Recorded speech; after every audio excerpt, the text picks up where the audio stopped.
It's time to pick a team of the season in the Premiership, which has been a fantastic competition this year. The 18 rounds of regular season matches are done, so I'm going to pick 1 to 15 who I think have been the best players in their position, and the 3 top players overall, including who I think is the player of the season. That will come at the end of the video, so I want to know what you think about this. The players that you disagree with, the players that you think I've missed.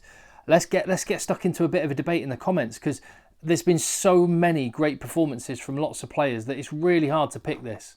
So yeah, your thoughts down below. Give the video a thumbs up and let's get straight into it then.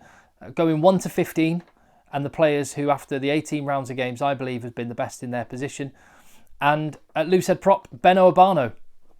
Finn Baxter's had a fantastic season as well. I hope that Beno Obano and Finn Baxter both go on the England tour to New Zealand.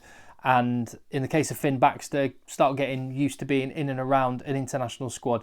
But it's this guy, Beno Obano, for Bath, who I really hope, after all the injuries that he's dealt with in recent years, I hope he has an opportunity at test level, because I think he's ace.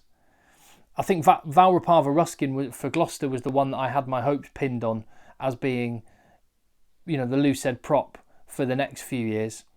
But through injuries or whatever, being in around the international squads, people don't seem to fancy him. I still think Valrapava Ruskin's got a future at international level. But Beno Obano has had a fantastic season for Bath. Set piece has been good. He's brilliant around in the loose as well. But fundamentally, I just want to pick some of the biggest guys we've got and get him in an England jersey. So please, Steve Borthwick, pick this guy. He's been ace this year. Hooker, Curtis Langdon. What a season it's been for him. Now, Curtis Langdon's been a bit of a journeyman. He's never quite fitted in and made a jersey his own in the way that he has done for Northampton this season.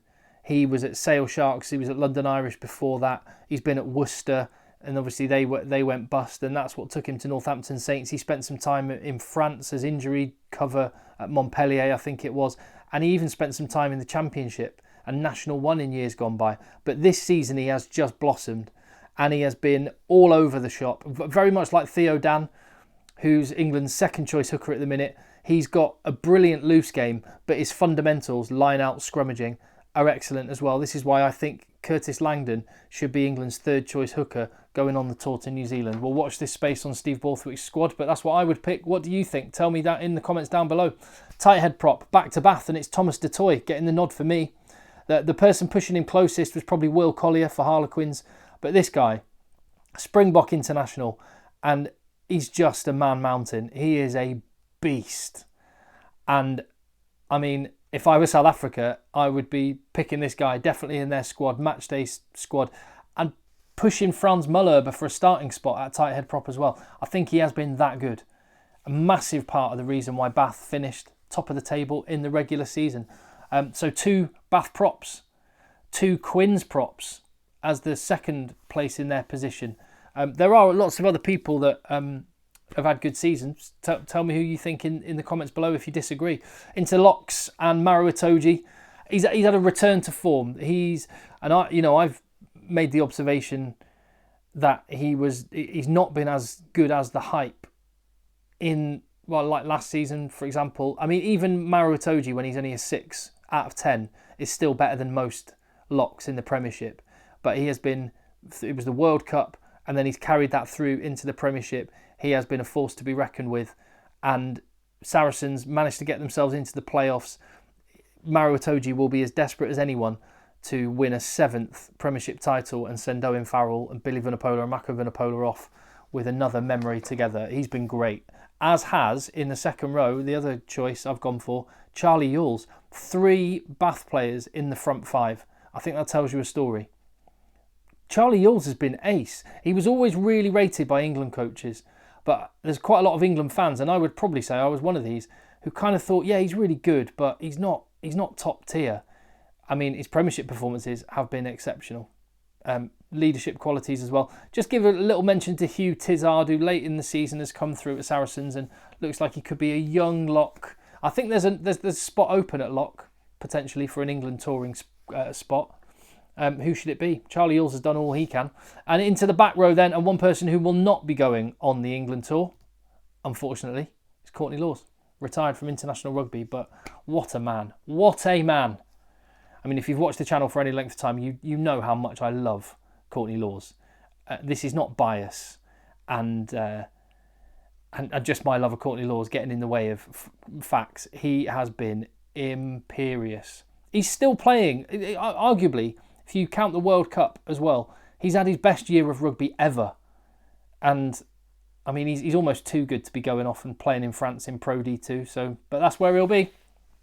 His last season in the Premiership has been awesome, whatever happens in the playoffs. But he'll obviously be hoping that he can go out with some silverware once more. I've got to give a shout for Chandler Cunningham South.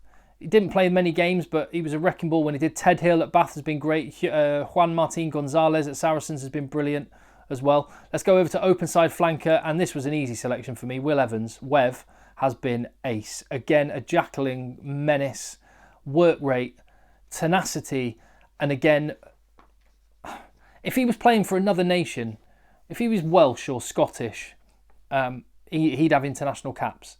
Not because it's because England have so many players that they tend to overlook people that don't look the part as international back rows, because he's not 6 foot plus and 16 stone plus. But I tell you what, he punches well above his weight. He has had an exceptional season. He was also, for my money, the best open side flanker in the Champions Cup this year. So what a season it's been for him. I would give a mention to Ben Earl. Ben Curry at Sale Sharks has been brilliant. Tom Pearson early in the season for Northampton was good as well. So all those guys worthy of a mention as we complete the forwards with number 8, and an awful season for Gloucester in the Premiership. Good season for Zach Mercer. He's come back. He wanted that international recognition. He's been overlooked still by England. Will he get himself on the plane to New Zealand, a country that he could also play for internationally? He is eligible to play for New Zealand. His dad was a All Black, but he wants to play for England, and he's done everything he can in a poor Gloucester team. And well, he's got an opportunity to showcase himself on Friday night in the Challenge Cup final. We'll see how he gets on. Other number 8s that I'd mentioned: Greg Fisselau at Exeter, another player who's moved from Wasps after they went bust. Alex Dombrant at Quins, Alfie Barbary at Bath. Been quite a lot of good performers actually. And that is the forwards wrapped up. Just at this halfway point, I'll just remind you, I'm Tim, this is Egg Chasers. If you haven't already, I would love it if you would hit subscribe on the channel. Let's move into the backs. Ben Spencer is the scrum half. Best scrum half, by comfortably the best scrum half in the league as well. His tactical kicking game, his loose running game, the accuracy of his pass, the way he organises his forwards. I mean, he's been in an England squad in a World Cup final, got flown out just for that, didn't he? He's played at the highest level. He deserves to be back in the England squad again. I think he will travel to New Zealand. I think he deserves to. Harry Randall, he would be the one. If I was trying to replace Danny Kerr in England's squad for New Zealand, I think Harry Randall at Bristol would be the one I'd pick. He plays with a tempo similar to Alex Mitchell, and I'd like Alex Mitchell, Ben Spencer and Harry Randall to be my scrum halves if I was picking. Fly half, again at Bath, a 5th Bath player in the side, and we've only had 10 jerseys selected. Finn Russell just over Finn Smith. The two Finns, a bit of Finn sanity in the Premiership this year. The Master and the Apprentice. Bath, Northampton, the two top teams in the league. 2 great fly half performances. Finn Russell just shading it. He's been the difference for Bath. What an impact he has made. Onto the left wing, Ollie Slightholme for Northampton. He didn't actually make his first start in the Premiership until round 7. He was on the bench for a few games before that, but as soon as he got his opportunity, he has not looked back. He's been an ever-present since round 7, so it was sort of getting towards Christmas time before he really got a shot, but he has not let anyone else have that shirt since. He has been absolutely brilliant, and I will confess, I always thought Ollie Slightholme was physically brilliant, like a physical freak, but not elite level. I'm having to eat my words and change my mind. He's right up there as one of the best wingers in the league this season, which is saying something because there's a lot of good players in that league, in that position in the league. Inside centre, this was tough, and it was a 2-horse race for me. It was Andre Esterhuizen or Bernard Janzi van Rensburg. Which South African was going to get the 12 jersey? For me, Janzi van Rensburg at Bristol gets the nod. Now, interesting to note that in a year's time, he becomes eligible for England. I'm not a big fan of players qualifying on residency, just my opinion.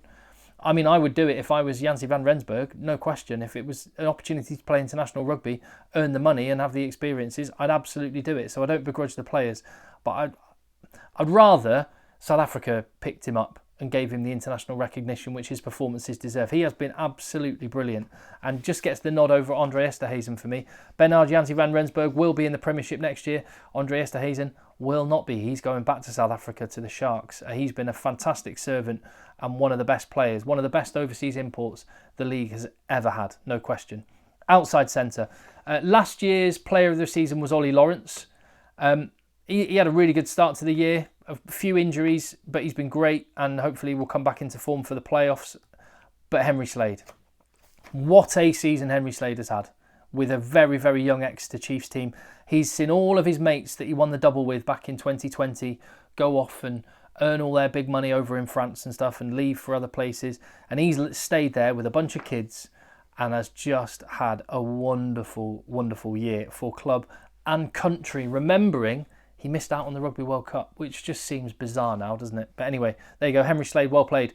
On the wing, his Exeter teammate, Emmanuel Faye-Waboso. What a season. 14 appearances in the Premiership, 10 tries, international starts, tearing it up in the Champions Cup as well. He has been sensational. Tom Roebuck's been really good for Sale Sharks. Gabriel Ibatoyi has been very good for Bristol as well.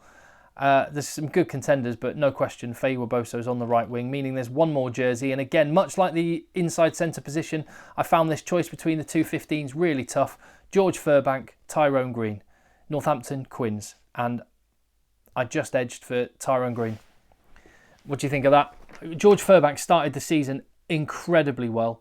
He had a few injuries in the middle, also missed some games because of the Six Nations and stuff and was rested a bit. Tyrone Green has started every single Premiership match this season, all 18 games, and he has been brilliant. And he deserves to be picked up. He deserves international recognition with South Africa. Another player who at some point will become eligible for England, but I really hope he gets the opportunity to pull on the green and gold of South Africa because he absolutely deserves it. He is class. There you go. That's my 15. What do you make of that? Leave your comments down below. If you disagree, if there's any positions you would have a different selection on. Now I'm going to go into and finish off with my top 3 players overall. And number 1 will be my player of the season. Tell me what would your 3-2-1 be for players of the season? At number 3, I've gone for Will Evans, the best forward in the league for me. I just think he's been absolutely brilliant. Courtney Law's pushing him for that as well. So Will Evans at 3. Ben Spencer at 2. I think Ben Spencer, even more than Finn Russell, has just completely dictated how this Bath team play and has got them to the top of the table. And at number 1, my player of the season for the Gallagher Premiership 2023-2024, Henry Slade. For the reasons I outlined. And again, the story of Henry Slade, and I'm not being sentimental on this one, I don't think, missed out on the Rugby World Cup. Absolutely devastated. And at the same time that happened, he's there in pre-season, watching the Rugby World Cup on the telly, where he was dreaming and where he was focused on being. He had offers to go to France, and he stayed because he wanted to play in the Rugby World Cup. He missed out on the Rugby World Cup, and he started a pre-season with an Exeter team operating well under the salary cap that everyone was talking about. We're going to have a really, really tough season, might really struggle. And psychologically, that might have been a moment where Henry Slade just said, you know what, I've had it here, I'm off. And he might have gone. He not only stayed, he has signed a new contract, extended it at Exeter, and he has been inspirational.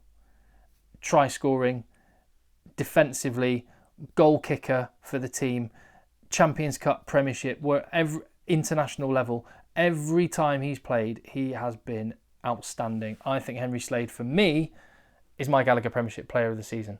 I would love to know what you think, though, which is what the comments are for. It'd be boring if we all thought the same, wouldn't it? Let me know. I'll see you on the next video.